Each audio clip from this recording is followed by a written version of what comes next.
भूतले समंजस ज्ञानी विभूत विराजतम विधुम्बतात्मा छपा करेड़ीत गुणोत करे करे डुमोरिहंताडुम डुमो सिद्धाणुम आयर्याणुम डुमो अच्छायाणुम डुमो लोए शौविसाहुडुम।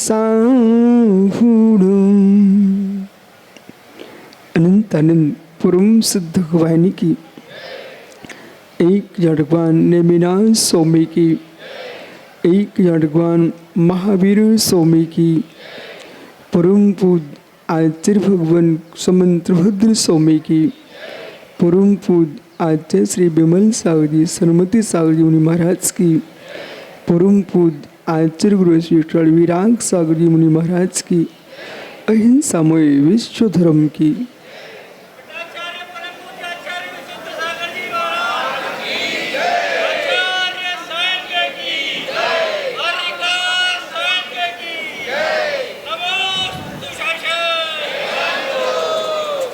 बंधु अंतिम तीर्थ और दमाई स्वामी के शासन में हम सही विराजते हैं। तीर्थंकर जिनेन्द्र की पीयूष देशना जिनेन्द्रवाड़ी मनीषियों जगत कल्याणी है। ये सर्वज्ञ शासन नमोस्तु शासन जयवंतु वीतराग श्रवण संस्कृति। भगवत अरहत परमेश्वर तीर्थंकर दिनेश्वर देव ने विश्व चंद्रा को वस्तु के वस्तुत्व का सत्याद्भुत प्रदान किया है। ये भगवत अरहत प्रवचन ब्रह्मांड में कभी असत्य नहीं हो सकते। अरहत वाणी कभी विफल नहीं हो सकती है। नान्य था जिन भाषण जिनेन्द्र के वचन कभी असफल नहीं होते हैं।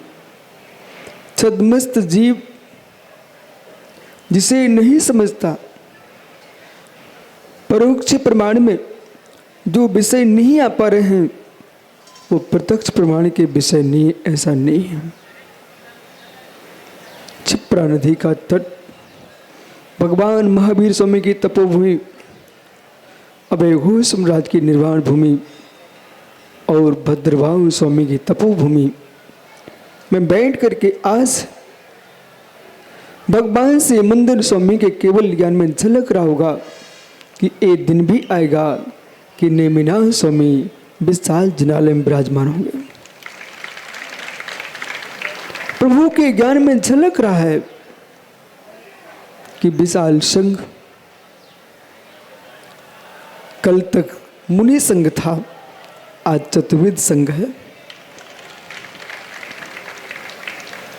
गुरुदेव ने आचार्य उपाध्याय प्रवर्तक गणधर जो संघ की स्थापना की है मूलाचार्य के अनुसार वो पूरा यहाँ दृश्यमान हो रहा है।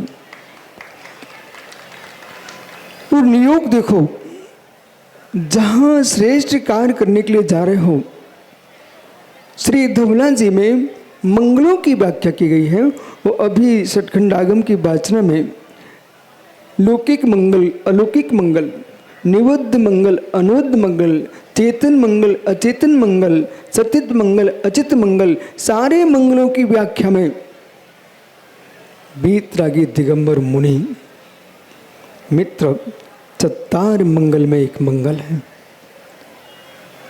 यहां पर चारों मंगल आप देखिए, अरहंत मंगल जिनालय में विराजमान है, सिद्ध मंगल सिद्ध शिला पर विराजमान है, और साहू मंगल ये सब आपको दिखाई दे रहा है। और वीतराग धर्म मंगलम ये जिन्वाणी तुम्हारे सामने, चारों मंगलों के सामने आपने मंगलाचरण किया है। जिनेन्द्र का वचन है साधु मंगल। आज शुभ्र सा धीरे से विवर्धन सागर से मैंने कहा मित्र, ऐसे समय प्रभु सबका समागम हुआ क्षिप्रा के तट पर। कोई भूल ना जाए, ये अवंती देश उज्जैनी नगरी, यह है जैनियों की तीर्थ भूमि है। और प्रवेश करते करते आज संघों के विहार चातुर्मास के लिए चल रहे हैं और एक दूसरे के दर्शन हुए हैं। अब सबके चातुर्मास मंगल मंगलमय ही होने वाले, वो भी भगवान नेमिनाथ के चरणों में। आज सभी विभाश्री माता जी, जितनी माता जी हैं, महाराज जी हैं, और मालूम भाई बहनें नहीं मिले, 2 भतीजे भी आए हुए हैं यहाँ पर। तो इन सब का समागम हुआ है। और यूँ कहना चाहिए है कि एक बड़े कार्यक्रम के बाद लोग फिर भेंटे लेके आते ना, इसलिए फिर से अपन भगवान नेमिनाथ के चरणों में मिल रहे हुए हैं। और ऐसे ही मिलते रहेंगे, क्योंकि आचार्य भगवान ने संस्कार ही ऐसे दिए हैं कि मित्र मिलते रहना, जोड़ते रहना और जुड़ते रहना, पर तोड़ने का काम बिल्कुल भी नहीं करना। समंतबद्ध स्वामी कहते हैं कार होते दिखते हैं, कार होते दिखते हैं। कुछ कार्यों का श्रेय कर्ता को प्राप्त होता है, कुछ कर्ता दिखाई देते हैं और कुछ कर्ता दिखाई नहीं देते हैं। जो कर्ता दिखाई नहीं देते हैं वे कर्ता नहीं है, ऐसा भी नहीं है। जो कर्ता दिखाई नहीं देते हैं वो कर्ता नहीं है, ऐसा भी नहीं है, वे भी कर्ता है। अभी तक आप सुनते, अभी आप अकर्तृत्व की व्याख्या करते थे, आज कर्ता की व्याख्या कर रहे हैं। आपको बोध होना चाहिए पर कर्ता का, मैं पर का करता हूं पर मेरा करता है, उपादान कर्ता की दृष्टि से जिन शासन कभी स्वीकार करता नहीं। हे मित्र, विश्व में ब्रह्मांड में कोई भी द्रव्य किसी भी द्रव्य का कर्ता न है, न था, न कभी होगा। द्रव्य त्रैकालिक है, वस्तु त्रैकालिक है, उनकी द्रव्य गुण पर्याय त्रैकालिक है, वो परमनशील है। लेकिन ऐसा होने के बाद भी कर्ता ने कर्म को कर्ण से संप्रदान के लिए अपादान से अलग संबंध काकी के रारी रे नानी ने, हे मित्र अधिकरण में पे पर संबोधन भो रे अहो। ये कारक है। यहाँ क्रियाम करोति सा करता, और कारक क्या है? जिससे कार्य संपन्न होता है उसका नाम कारक है। अब महात्मा श्वेत सागर जी, कारक साकल्य वो कारक, कारक साकल्य कारक, सभी को ध्यान देना होगा। कैसे कारकों का समूह आज जयसिंहपुर में उपस्थित हुआ भगवान नेमिनाथ के चरणों में। कारक साकल्य, कारकों से ही कार होता है, ऐसा एकांतिक मानता है, उसे जैन दर्शन कारक साकल मिथ्यात कहता है। और प्रमेय कुमार मार्तंड, न्याय कुमार चंद्र, अष्ट सहस्री, इन ग्रंथों में कारक साकल्य का खंडन किया गया है। पर यहां पर भी कारक की व्याख्या कर रहे हैं, जिससे कार्य निष्पन्न हो वह कारक है। जो क्रिया को करता है वह कर्ता कारक है। जो क्रिया को करता है वो कर्ता कारक है। यहाँ पर मोक्ष से लेकर नरक तक, नरक से लेकर मोक्ष तक, निगोज से लेकर पंच स्थावर तक, पंच स्थावर से लेकर सिद्ध शिला तक बिना कारकों के कार्य होता नहीं। अब यह समझने की आवश्यकता है पंडित पदमचंद जी, अध्यात्म दृष्टि एक दृष्टि है, अध्यात्म विद्या एक विद्या है। उसका स्पर्श करने के लिए संपूर्ण विद्याओं को समझना पड़ेगा। लेकिन अध्यात्म विद्या जब आत्म कारक की ओर जाती है तो शेष कारक को गौण करना पड़ता है। आपके पास सोना है, पर्याप्त सोना है, तो सोने की आप कटोरी भी बनवा सकते हो, थाली भी बनवा सकते हो, मित्र चम्मच भी बनवा सकते हो। हर वस्तु, प्रत्येक पात्र आपका सोने का हो और सोने के बर्तन आप भोजन करो, लेकिन बनेगा, लेकिन बनेगा। जिसके पास स्वर्ण धातु नहीं है, जिनेश गोदात जी, जिसका स्वर्ण धातु नहीं है, वो चांदी के पात्र बनवा सकता कि नहीं, भोजन कर सकता कि नहीं। जिसके पास चांदी भी नहीं है, वो ताम्र पात्र बनवा सकता कि नहीं, भोजन कर सकता कि नहीं। जिसमें चांदी भी नहीं है, वो पीतल के बर्तन बनवा सकता कि नहीं, उसे भोजन कर सकता कि नहीं।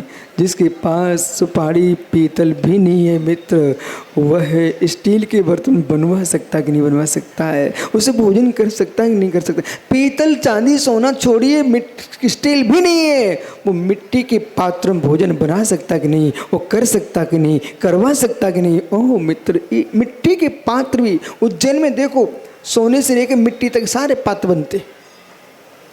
अब सुनिए, बर्तनों में भेद हो गया धातु के भेद से, बर्तनों में भेद हो गया धातु के भेद से। पर इन बर्तनों में जो भेद किया है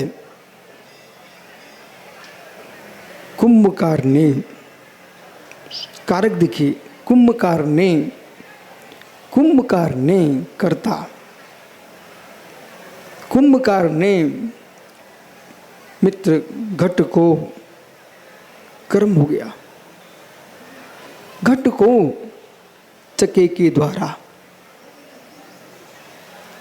चके के द्वारा कर्ण कारक हो गया, चके के द्वारा ओ मित्र पानी भरने के लिए संप्रदान कारक आ गया, अपने हाथ से बना करके दूर रखा हुआ है, अपादान कारक हुआ है। जगत के लोगों को पानी मिले, संबंध कारक लगाया है। अपने मकान में घट बनाया, अहो ज्ञानी देख घट कैसा है, अहो ज्ञानी देख घट कैसा है। सभी कारक लगे। क्या स्टील का बनाएंगे तो ये कारक नहीं लगेंगे? क्या सोने का बनेंगे कारक नहीं लगेंगे? क्या चांदी का पात्र में तो कारक नहीं लगेंगे? लगेंगे। अब मित्र आइए, उपादान में कारक, निमित्त में कारक लगाए, उपादान में कारक देखिए। मिट्टी ने, समझो, मिट्टी ने मिट्टी को, मिट्टी से, मिट्टी के लिए, मिट्टी से ही मिट्टी को, मिट्टी में घट निर्मित किया। अभेद कारक है, निश्चय कारक है। दो दृष्टियां तुम्हारे पास है, एक पर्याय दृष्टि है, एक द्रव दृष्टि है। पर्याय दृष्टि व्यवहार न है और द्रव दृष्टि निश्चय न है। इन दोनों नियमों को आश्रय करके अब मोक्ष मार्ग से मिलते हैं। एक मुमुक्षु जीव ने, एक मुमुक्षु जीव ने हो मित्र गुरु के पास जाकर के मोक्ष मार्ग में चलने के लिए दीक्षा को स्वीकार किया है, तो गुरु ने शिष्य को अपने हस्त कमलों के द्वारा भगवान बनने के लिए मित्र लोगों का क्षेपण करने से ओहो शिष्य का कल्याण हो, इसलिए अपने ही हाथों अपने ही पास में बिठाल करके जिन दीक्षा प्रदान की है। भेद कारक एक जीव ने भगवान एक जीव ने अपने आप को अपनी आत्मा के द्वारा अपनी आत्मा के लिए अपनी आत्मा से अपनी आत्मा को अपनी आत्मा में दीक्षित किया है। अभेद कारक जो व्याख्या आप सुन रहे हो, ऐसा लगता है कि ये संपूर्ण व्याख्यान जो चल रहा बहुत कठिन चल रहा है, ये तो धर्म की बातें चल रही हैं। माँ धर्म की बात चल रही है, सो ठीक है, लेकिन जगते पर जो भी कार्य है वो धर्म ही है। एक कल्याणभूत धर्म है, एक कर्मभूत धर्म है, एक क्रियाभूत धर्म है, एक स्वभावभूत धर्म है, एक गुण पर्याय की व्यवस्था धर्म है और एक लोक का धर्म है।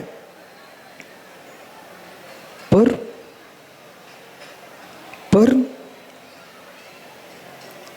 जो यहां कथन चल रहा है, यदि पदम पंडित जी, धर्मचंद शास्त्री, ये व्याख्या यदि नहीं की गई, नितिन भाई आप प्रतिष्ठा कर रहे हो, समाज ने आपको निमंत्रण दिया धर्मचंद शास्त्री के लिए, ये सब क्रियाएं दिखाई दे रही हैं, पर सारी क्रियाएं यहां से निकलती हैं। ये सब कारक चल रहे हैं। अब कारक दो प्रकार के हैं, साहिक कारक, उपादान कारक। जो साहिक कारक है उसका नाम निमित्त कारक है, उपादान कारक है वह द्रव्य की योग्यता है। जो सुयोग्यता है उस योग्यता से काम होता है। अब सभी ध्यानस्थ हो जाओ, दोनों तरफ से आदमी पिटता है। बोला सुनो, एक किसान है,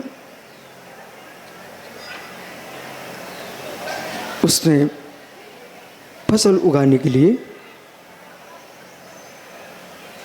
बहुत सुंदर बीज लाया, बहुत सुंदर बीज लाया, परंतु धर्मचंद शास्त्री के पास जाके रो रहा था कि मैं कंगाल हो गया। बोले क्या हुआ? पंडित जी, हमने उत्तम बीज बोया लेकिन फसल नहीं आई, फसल नहीं आई। जितने रोने वाले हैं बड़े विवेक के साथ सुनना। किसान रो रहा है, फसल नहीं आई। तब पंडित जी कैसे समझाते हैं, भाई मत रो, आपका बीज उत्तम था, इसमें कोई शंका नहीं है, लेकिन भूमि तुम्हारी ऊसर थी, समय पर तुम पानी नहीं दे सके, समय पर आप जो है खाद नहीं दे पाए, और खाद पानी दे लेकिन भूमि तुम्हारी ऊसर थी। किस ओर से समझा रहे हैं? दोष किसमें दे रहे पंडित जी? निमित्त में। भूमि तुम्हारी योग्य नहीं थी, योग्य भूमि होती तो बीज अच्छा होता।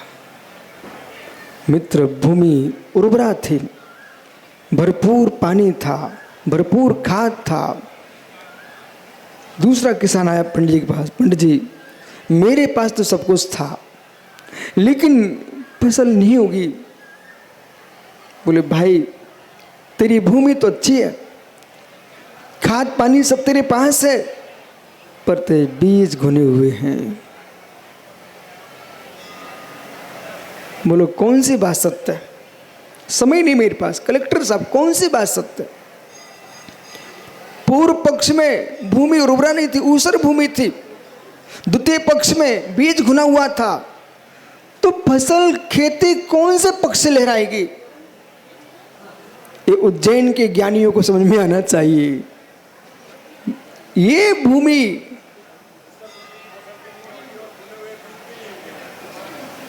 यदि ऐसा है तो मित्र कहिए, बिना चारित्र के मोक्ष नहीं होगा और बिना ज्ञान के भी मोक्ष नहीं होगा। यदि उर्वरा भूमि चाहिए है तो बीज भी निर्गुण चाहिए, उपादान भी चाहिए, निमित्त भी चाहिए, उपादान कारक भी चाहिए, निमित्त कारक भी चाहिए, तभी कार्य की सिद्धि होगी। हो। अब बैठो कलेक्टर साहब, मैं सुपाली से प्रश्न करता हूं। हे मित्र, हे मित्र, बेटी माँ के घर पहुंची, वो बिटिया को माँ के पास ले, माँ के पास पहुंचती है और रोने लगी, हे माँ 5 वर्ष हो गए मेरी गोद सोनी की सुनी है। बेटी अपनी माँ से कह रही है, माँ मेरी गोद नहीं भर रही है, क्या करूं? माँ चली गई विवर्धन सागर के पास। अरे दुखी प्राणी कहाँ जाएगा? गुरुओं के पास ही तो जाएगा। ये गुरुजन कुछ नहीं सुनेंगे तो भेज दो मिथ्यात के पास। जब उज्जैन में बहुपाल ने जबरदस्ती श्रीपाल के साथ शादी कर दी मैना सुंदरी की, तो मित्र मैना सुंदरी अपने पति को लेकर कहाँ पहुंची? कोई चबूतरे में, कोई चबूतरे में, कोई वृक्ष के नीचे, कोई पहाड़ी के ऊपर, कोई नदी के किनारे? नहीं नहीं नहीं, बीतरागी दिगंबर मुनि के पास पहुंची, विवर्धन सागर भीतर गुरु के पास पहुंची। ये आप लोग ही नहीं सुनोगे तो फिर ये सारी समाज मिथ्यात्व में चली जाएगी। एक मुनिराज का यूं हाथ उठाना ही जगत को शांति देता है। मुनिराज ने एक ही नहीं कहा था तुम किसको भजो, मुनिराज ने ये कहा था, हे सुंदरी, हे मैना सुंदरी, बिगड़ूगा प्रमयांती सांकनी भूत पनगा, विष्णु निर्विस्ताम में आती स्तुति माने जिनेश्वर। भगवान जिनेश्वर का स्तवन करने से सारे विघ्न शांत होते हैं, भूत प्रेत समन को प्राप्त होते हैं। ओहो कर्माष्टक विनिर्मुक्तम, कर्माष्टक विनिर्मुक्तम पढ़िए ना आप लोग। पंडित जी जिनेन्द्र भाई पूजा करते समय पढ़ते कि नहीं कर्माष्टक? बोलो जोर से। ओह कर्माष्टक विनिर्मुक्तम मोक्ष लक्ष्मी निकेतनम संयुक्त गुणोपेतम सिद्ध चक्रम नमाम्यम। अरविंद भैया, विजेंद्र भैया, विधान कोई भी करे और आपको देश में कहीं मालूम चले कि कहीं पंचना हो रहे हैं, विधान हो रहा है, उसको धीरे से एक समाचार देना, भाई तुम सब कुछ करो, एक सुपारी मेरी भी स्वीकार कर लेना। मित्र आज से आपका नियम है, आपको मालूम चल जाए कि देश में कहीं विधान हो रहा है वो आप भेज सकते हो, तो उसको जरूर फोन करना कि मित्र एक सुपारी मेरी भी स्वीकार कर लेना। कि इस भगवान सिद्धों की आराधना में जब ये मंदिर बनाए ना, तुम्हारा ये अनिल भाई, ये तुम्हारे प्रकाश दादा, सकल जैन समाज, इनसे कहना मित्र नीम में एक सुपारी मेरी भी रखवा देना। बोले क्यों? बोले क्यों? तुमको नहीं मालूम कि 24,000 पर 12,000 मुनिराज उज्जैनी में जब विराजमान थे तो क्षिप्रा की कौन सी बूंद जाकर के उनकी अंजलि पर गई होगी?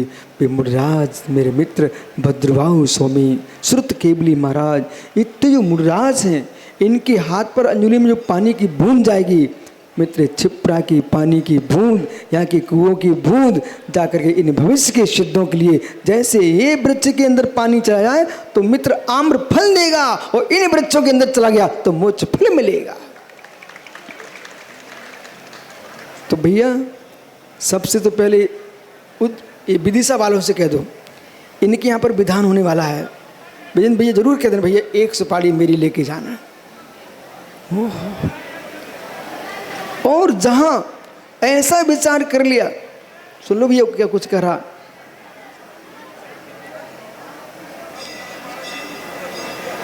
है वो आप समझे करो, आप समझ गए ना। अरे भाई मैंने कहा पानी पिला देना, लेकिन विजेंद्र की माँ ने थोड़ी सिखाया है कि बेटा खाली पानी पर मर जाएगा आदमी, गुड़ के साथ पिलाना। ओह बराबर, बैठ जाओ। हे मित्र, जब बेटी कहाँ पहुंची? माँ के पास। वो माँ से कहती है गोदा जी माँ 5 वर्ष हो गए मेरी गोद खाली की खाली है। माँ पहुंची मुनिराज के पास। माँ पहुंची मुनिराज के पास। इसके पहले मालूम डॉक्टर मिल गया, उससे पूछा मेरी बेटी की संतान क्यों नहीं है, बेटी की संतान क्यों नहीं है, बेटी के संतान क्यों नहीं है। विषय समझना ध्यान से। माँ क्या पूछ रही है? बेटी की संतान क्यों नहीं है। उधर मालूम क्या हुआ? उधर पलाश का पिता,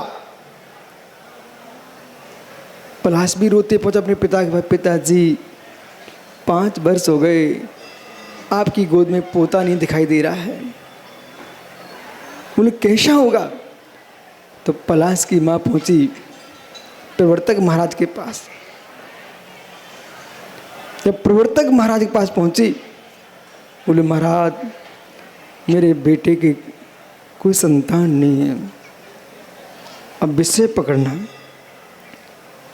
एक कहाँ पहुंचा है? माँ पिता दोनों।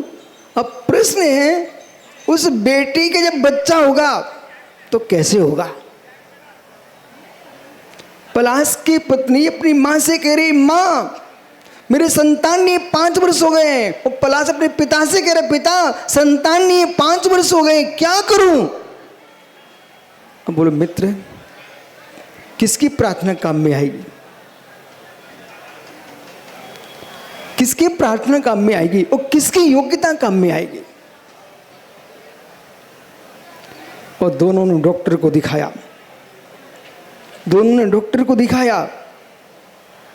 तो मित्र किसकी कमी चलेगी जिससे संतान हो जाएगी? पलाश की कि पलाश की बेटे की मां की? किसकी? जब तक पुत्र और पुत्र वधू दोनों में योग्यता नहीं होगी मेरे मित्र, पर्याय दृष्टि, एक दृष्टि पत्नी की ओर जा रही है, एक पति की ओर जा रही है, पर सत्य ये है कि दोनों में जब निर्दोषता होगी तभी संतान का जन्म होगा। यही है मित्र, यही है मेरे मित्र निमित्त उपादान दृष्टि। पत्नी को उपादान बनाते हैं तो पति निमित्त बनता है, और पत्नी को मेरे मित्र पति को उपादान बनाते हैं तो पत्नी निमित्त बनती है। पर दोनों अपने आप में निमित्त हैं, अपने आप में उपादान हैं। अभी ठहरी, अभी काम नहीं होगा बेटा। बीज भी बढ़िया है, भूमि बढ़िया है, बीज भी बढ़िया है, भूमि भी बढ़िया है, लेकिन ज्ञानी खेत में चूहे लग गए, खेत में चूहे लग गए। बीज भी बढ़िया है, भूमि बढ़िया है, पर खेत में चूहे लग गए। ऐसे ही ज्ञानी समझ, आपने दीक्षा भी लिए हैं, गुरु भी तुम्हारा बढ़िया है, वो आपकी दीक्षा की पालन की तुम्हारी क्षमताएं बढ़िया है, लेकिन भावों में कलुषता के चूहे लग गए तो मित्र वहां मोक्ष फल लगने वाला नहीं है। और यदि आप पत्नी भी निर्दोष है, पति भी निर्दोष है, और मित्र संतान को जन्म देने की क्षमता है, पर दोनों ने निर्णय कर लिया है हमें जन्म देना ही नहीं है, तो मेरे मित्र बच्चा कहां से आएगा?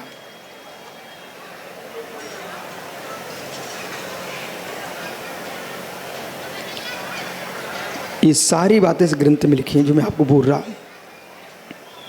ये सारी बातें इस ग्रंथ में लिखी हुई है जो मैं आपको बोल रहा हूं। अब सोचिए, जो यहां सुन रहे हैं आप, ये क्रिया भारत की है, ये क्रिया भारत की है कि अमेरिका की है, कि विदेश की है, कि इरावत क्षेत्र की है? हे मित्र, एक कौन से क्षेत्र की क्रिया लिखी यहां पर? बोलो बोलो। एक क्रिया मात भारत क्षेत्र की नहीं, भारत देश की नहीं, रूस अमेरिका की नहीं, हे मित्र संपूर्ण विश्व की लोक की व्यवस्था है। बिना अंतरंग बहिरंग निमित्त के कार्य की सिद्धि होती नहीं। अब पता नहीं पंडित हमारा दिल्ली वाला कौन से विद्यालय में पढ़ के आ गया बेचारा, कौन से पंडित ने पढ़ा दिया बेचारे को, कौन से विवेकहीन ने बेचारे को मिथ्यात्व में पटक दिया, जो यूं कहना सीख गया निमित्त कुछ नहीं करता, उपादान से ही काम होता है, निमित्त कुछ नहीं करता, उपादान से ही काम होता है। हे मित्र, आपको फिर से पढ़ना पड़ेगा। कार्य रूप उपादान परिणत होता है और कारण रूप निमित्त परिणत होता है। क्या सुना? पलाश इधर तो आ। प्रकाश चंद जी दादा बहुत दिन से अस्वस्थ थे, आज भगवान के मंदिर के नाम पर स्वस्थ हो गए। और इनसे कहना दादा भगवान का अभिषेक देख के ही जाएंगे आप। पर उनकी इच्छा आज ये है कि पलाश तू उनको नारियल की चटनी खिला दे। सुन ध्यान से, उनकी इच्छा कि पलाश तू नारियल की चटनी खिला दे। तो बेटा कहाँ से आएगी? हैं? नीचे देख, उठा, ठहर, कहाँ से आएगी? हैं? उधर मुड़ जा, सबसे पूछ लो चटनी कहाँ से आएगी। पूछ पूछ, ये हमारे दिल्ली वाले पंडित जरूर पूछना बेटा है, ये 24 घंटे देखता रहता है उपादान। पूछो चटनी कहाँ से आएगी? हैं?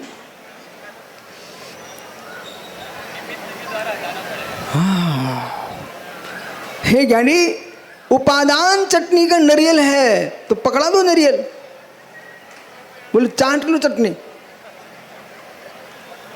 कुछ होगा क्या? फिर क्या चाहिए? अब देखिए, उसको निकालने के लिए आपको कुछ चाहिए ना, फिर अंदर का गोला निकलेगा, फिर पीसने के लिए सिलबट्टा चाहिए पड़ेगा। चटनी बन गई। अरे मित्र, खटाई डालना पड़ेगी, चटनी बन गई, नमक मिलाओगे, वो ऐसे खाने वाला है कि वो जीभ? ये सब मित्र, चटनी तो नारियल के उपादान से बनी है, पर चटनी में क्या क्या और पड़ा है, ऐसे ज्ञानी समझ। पति पत्नी के नियोग से संतान जन्म लेती है, एक दृष्टि है।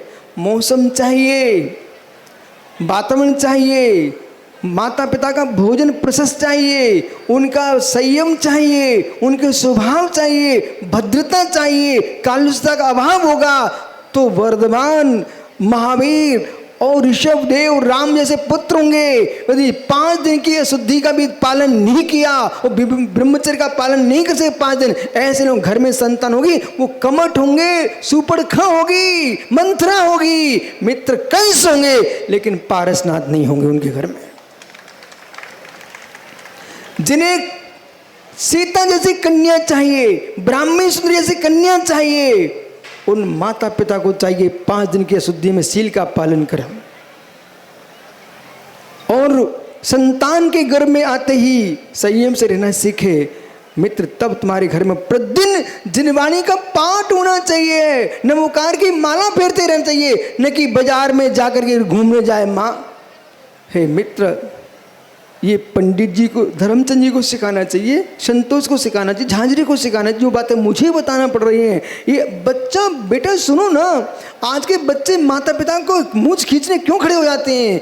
क्योंकि वे माता पिता उल्टे सीधे काम करने गए हैं, ऐसी छवि पड़ गई। उनके घर में वो संतान होती है जिसके घर में आते ही माँ प्रतिदिन जिनवाणी सुन रही हो, पिता अभिषेक करने जा रहा हो और माँ अभिषेक देख रही हो। उनके घर में राम, सीता, वर्धमान, महावीर जैसे पुत्र जन्म लेते, पुत्रिया।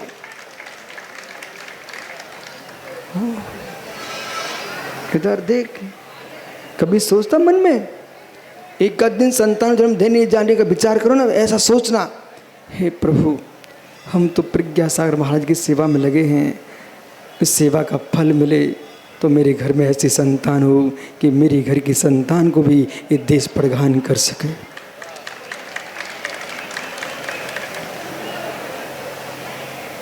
क्या हुआ?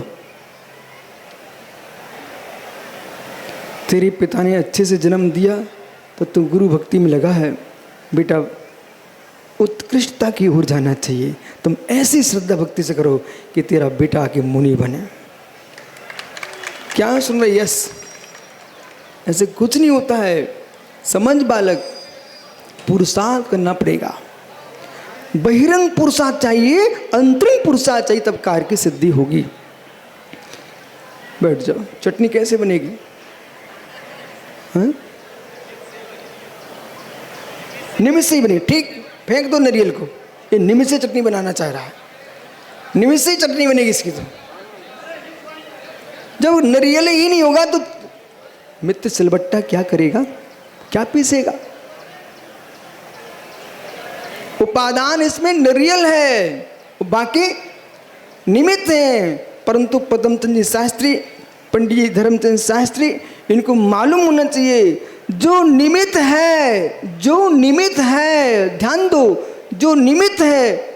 आज जहाँ व्याख्यान चल रहा ना, इतनी श्रमणियाँ सुन रहे हैं पूरे देश में, यही तो तहलका मचाने वाले हैं। हे मित्र, एक जीव एकांत फैला सकता है, इतने 1600 पिछिया निकांत क्यों नहीं फैलाएगी?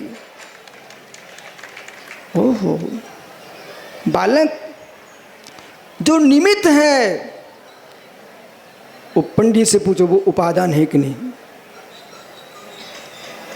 उत्तर आगम से देना। इन नीचे बैठे ना पंडित जी, इनसे पूछो जो निमित्त है वो उपादान है कि नहीं।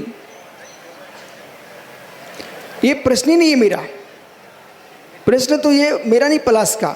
जो निमित्त है वो उपादान है कि नहीं।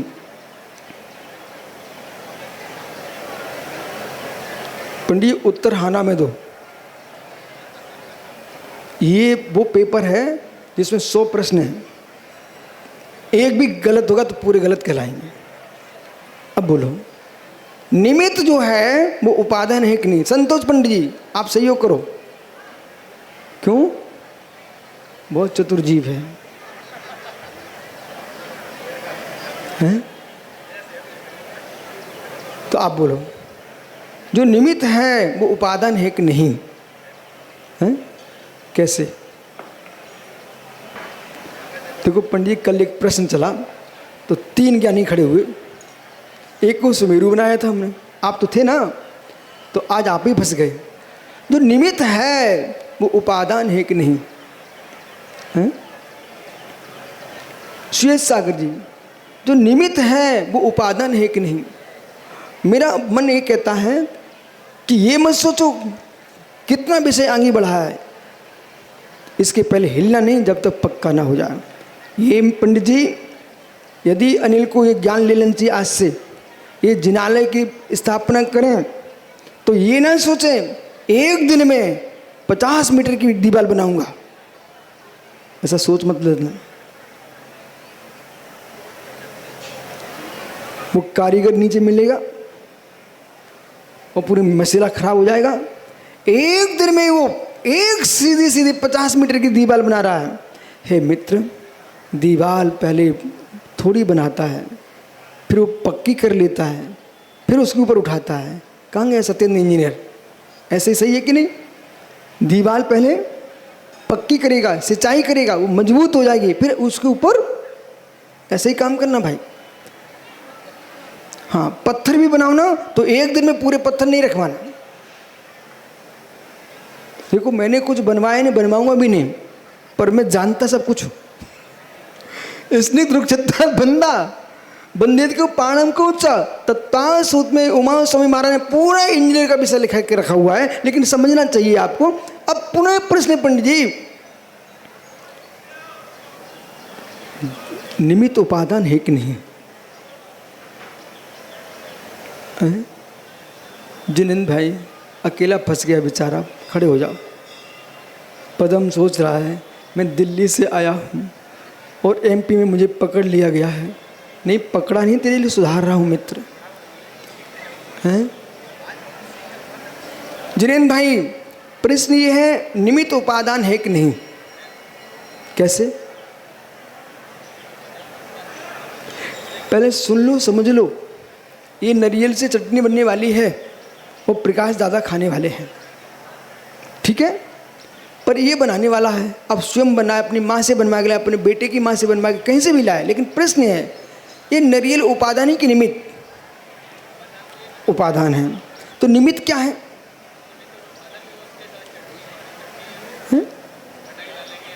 भी निमित्त है। अच्छा अच्छा, खटाई मटाई सब इनको पकड़ा देना, चिलबट्टा मत देना। अच्छा, सभी चीजें मिलेंगी। तो मेरा प्रश्न ये है, जिसे तुम निमित्त कह रहे हो वो उपादान है कि नहीं? क्यों? वो उपादान है कि नहीं? संभल के बोल रहे हो कि सुनी सुनाई बोल रहे हो? उपादान है कि नहीं? अहो ज्ञानियों देश के सभी मनीषी विद्वानों त्यागी गणों, निमित्त पर सापेक्ष होता है, पर जो परिकल्य निमित्त बना है अपने आप में वो भी उपादान ही है। उपादान नहीं होगा तो निमित्त हो ही नहीं सकता है। जैसे कि नारियल से चटनी बनेगी अवश्य, परंतु नारियल का रूप परिणत होगा, इसलिए उपादान है। पर जो सिलबट्टा है उस कार्य को संपादित करने में अपने आप में उपादान नहीं होगा, अपने आप में उपादान नहीं होगा, तो मित्र उपादेय की सिद्धि कैसे होगी? तो सिलबट्टा निमित्त है कि उपादान? तो चटनी किससे बनेगी? सिलबट्टे से ना, सिलबट्टे से ना। बेटा समझ, जिसे आप सिलबट्टे को उपादान कर रहे हो वो वही रंग साधन है, और जो नारियल है वो अंतरंग है। ये नारियल चटनी की दृष्टि से अपने आप में उपादान उपेय है, परंतु सिलबट्टा मात्र निमित्त है। कार्य किससे होगा? कार्य किससे होगा? कार्य किससे होगा? शब्द पकड़, कार्य किससे होगा? माताओं, आप तो रोज चटनी बनाते हो, कार्य किससे होगा? उपादान से कि निमित्त से? कार्य किससे होगा? उपादान से कि निमित्त से? मेरे शब्दों को सुनिए, मैं यहां आपको कितने ही घुमाऊं, दूसरा न घुमा पाए इसलिए मैं आपको घुमा रहा हूं। कार्य किससे होगा और कार्य किसमें होगा? अब सरल हो गया। कार्य किससे होगा, कार्य किसमें होगा?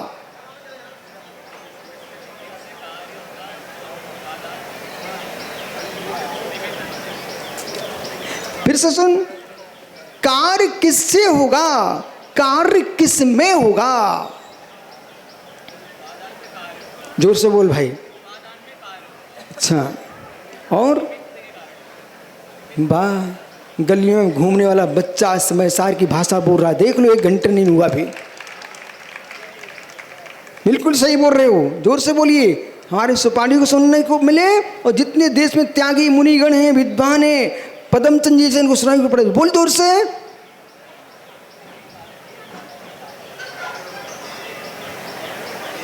निमित्त से उपादान में कार्य होगा, निमित्त से उपादान में कार्य होगा, कार्य उपादान में ही होगा, निमित्त कारण बनेगा। बराबर। तो बच्चे को जन्म कौन देगा?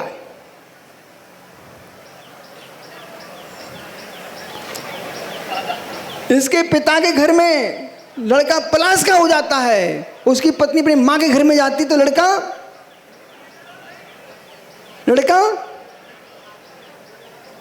जब उज्जैन की बेटी उज्जैन में श्रावण के महीने में आती है, अपने बच्चे को लेकर के उसकी माँ पड़ोस में खिलाने ले जाती है। बोले बहन किसका बेटा है? बोले हमारी बिटिया को लड़का है। और कहीं पलाश के घर में बेटे को खिलाने उसकी माँ ले गई, बोले किसका बेटा है? हमारा लड़का पलाश का लड़का है। बेटा लड़का किसका है? ऐसे ही जब पर्याय दृष्टि होती है तो व्यवहार से कथन चलता है, द्रव दृष्टि होती है निश्चय से कथन होता है, पर कार्य दोनों को मिलके ही होता है। बैठ जाओ।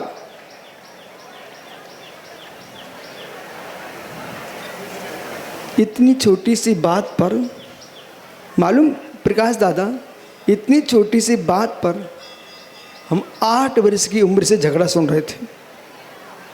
8 वर्ष की उम्र से 100 वर्ष आगे मैंने झगड़ा देखा इतनी छोटी सी बात पर, और तीर तमंचे सब चले इतनी सी बात पर। अच्छा, विराग सागर को हसनापुर से लेके आए थे हम लोग इतनी सी बात पर।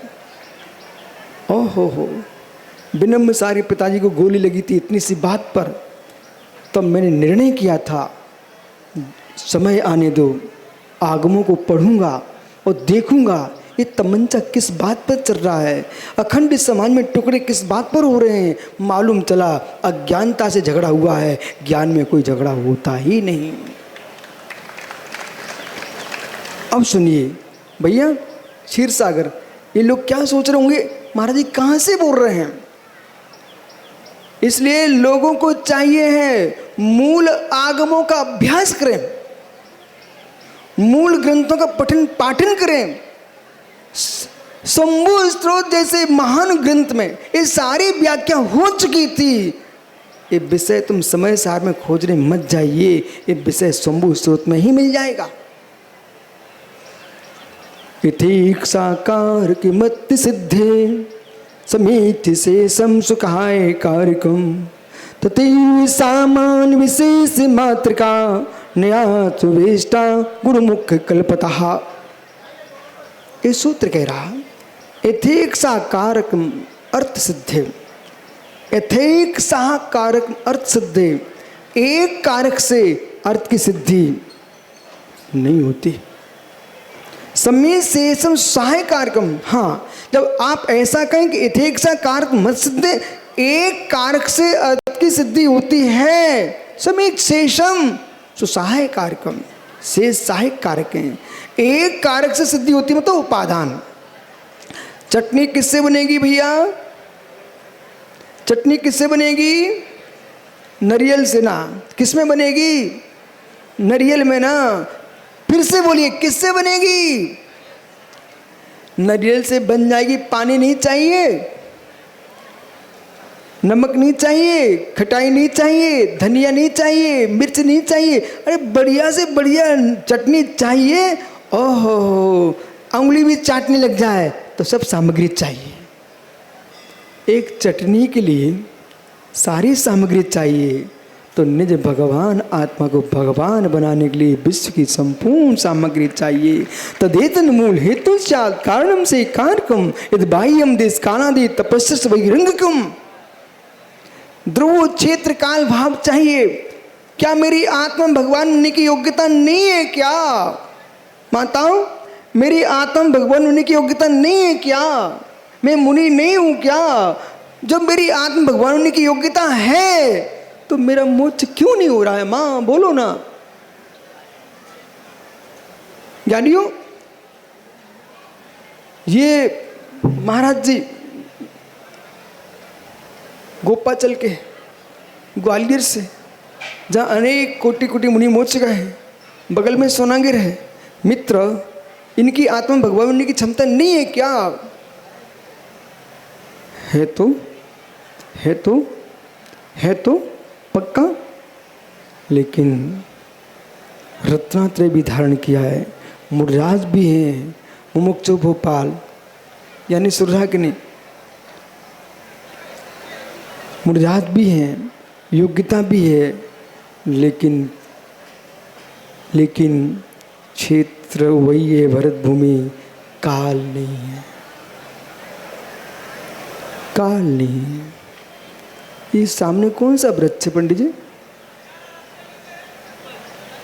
इसका फल लेके आओ ना। अरे गंगवाल, एक फल लेके आओ।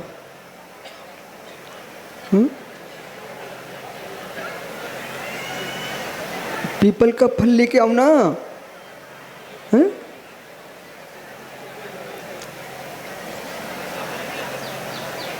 खड़े हो जाओ महात्मा जी, जो कह रहा हूं वो काम करो ना, एक फल लेके आओ। ये जमीन से किसी उठा के लाया है, डाली से ला।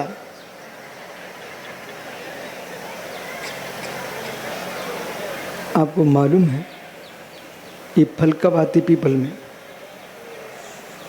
पंडित जी पीपल में फल कब आते हैं? पीपल में फल आने का समय निकल गया है, वे नीम में फल मिल जाएंगे। ये फल पुराना नीचे से भाई उठा लाया है, पर डाली पे फल इसमें देखो जरा नहीं है। तो ज्ञानी नहीं है ना, तो अब तो फल आएंगे नहीं ना इस पर। कब? मौसम में आएंगे ना। तो फल वृक्ष क्यों खड़ा किया अभी से? हटा दो, अभी मौसम नहीं है ना। इन मुमुक्षुओं से कहो जब मौसम आएगा उसी में फल आएंगे, लेकिन अभी मौसम नहीं है, लेकिन वृक्ष नहीं काटूंगा। ऐसे ही ज्ञानियों जब मौसम आएगा यही मोक्ष जाएंगे, इन्हीं में फल लगेगा, लेकिन वृक्ष नहीं काटूंगा। अभी फल नहीं है लेकिन वृक्ष तो है, मोक्ष मार्ग है, मोक्ष का वृक्ष है। ये दिगंबर मुनि तुम्हें दिखाई दे रहे हैं, ये वृक्ष है। जब मौसम आएगा, चतुर्थ काल आएगा, यही मुनि मोक्ष जाएंगे। जब आप फल रहित वृक्ष को काट नहीं सकते हो, क्योंकि तुमको मालूम है मौसम आएगा तो इसी में लगेंगे। ऐसे मित्र मुनियों को नाश करने का विचार मत करना। जब मौसम आएगा यही भगवान बनेंगे। मालूम, ये सकल समाज, पूरा देश, पूरा राष्ट्र इन योगियों को देख के क्यों मुस्कुरा रहा है? जिसमें फल नहीं होते हैं ऐसी फसल को देख के भी किसान मुस्कुराता है गोदा जी। जिसमें फल नहीं है अभी, लेकिन फसल देख करके किसान मुस्कुराता है। ऐसे हमारे देश के एक चपरासी से लेकर प्रधानमंत्री तक मुस्कुराते हैं। ये मेरे देश की शोभा है दिगंबर मुनिराज, ये भारत की मिट्टी की शोभा दिगंबर मुनिराज। इनके होने से भारत जयवंत होता। नमोस्तु शब्द इन्हीं के यहाँ गूंजता है। समय हो गया।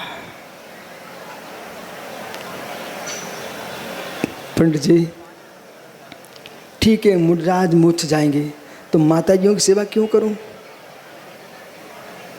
सही है ना, सही है ना।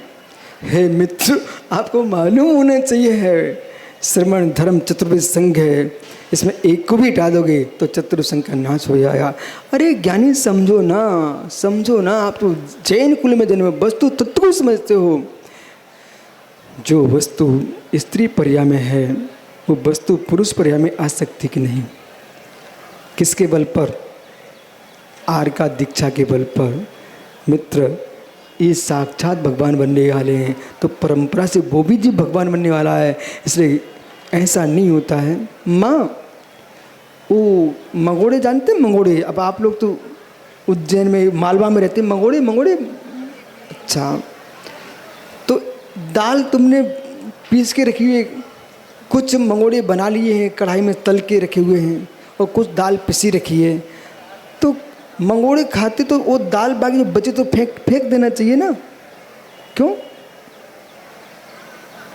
इनको ज्ञान है कि वही दाल डालूंगा ना वही मंगोड़े बन जाएंगे। ऐसे चाहे स्त्री भेद हो, नपुंसक भेद हो, पुरुष भेद हो, मित्र इनमें देखो आप कि जो बन चुके पुरुष वे बने मंगोड़े हैं। ये दो भेद हैं, ये बनने वाले मंगोड़े हैं। किसी को हे दृष्टि से मत देखो।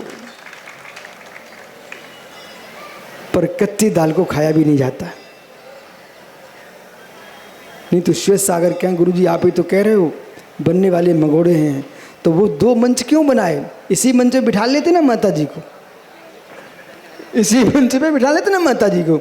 तो भैया मंगोड़े अलग रखने पड़ते हैं, वो दाल वाला बर्तन अलग रखना पड़ता है। नहीं तो मालूम चला बने मंगोड़े ही खराब हो जाएंगे, कच्चे हो जाएंगे। इसलिए दाल को अलग रखा है और मंगोड़े को अलग रखा है, इसलिए भेद करके रखा है। लेकिन दृष्टि में है कि वो ही दाल मंगोड़े बनेगी। इसलिए आर का भी तुम्हारी सेवा के योग्य है और मुनिराज भी सेवा के योग्य है। जाओ, कल फिर आओगे मित्र। पर्याय तो आज तो पलाश तेरी चटनी की चर्चा होने पूरे गांव में, लेकिन हमारे प्रकाश दादा को चटनी खिलवा देना है ना। ज़्यादा नहीं खिलाना, नहीं तो सांस खराब हो जाएगा, थोड़ी सी देना।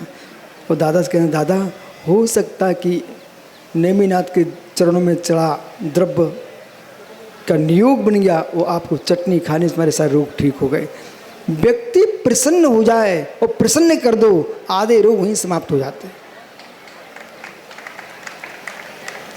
कोई व्यक्ति बीमार हो, कलेक्टर साहब अब तो तुम्हारा काम समाप्त हो गया है, तुम इतनी काम ले लो। अब आप कलेक्टर हो, बड़े अधिकारी हो, गांव में, देहात में, नगर में कोई दुखी, रोगी, शोकी व्यक्ति कहीं पड़े चारपाई पर, आप 4-6 लोगों को लेके जाओ और उसको माला पहना के आओ, धन्यवाद दे के आना। आपने अपने जीवन में कितने बड़े काम किए हैं, आपने कितनी उम्र भर धर्म किया है।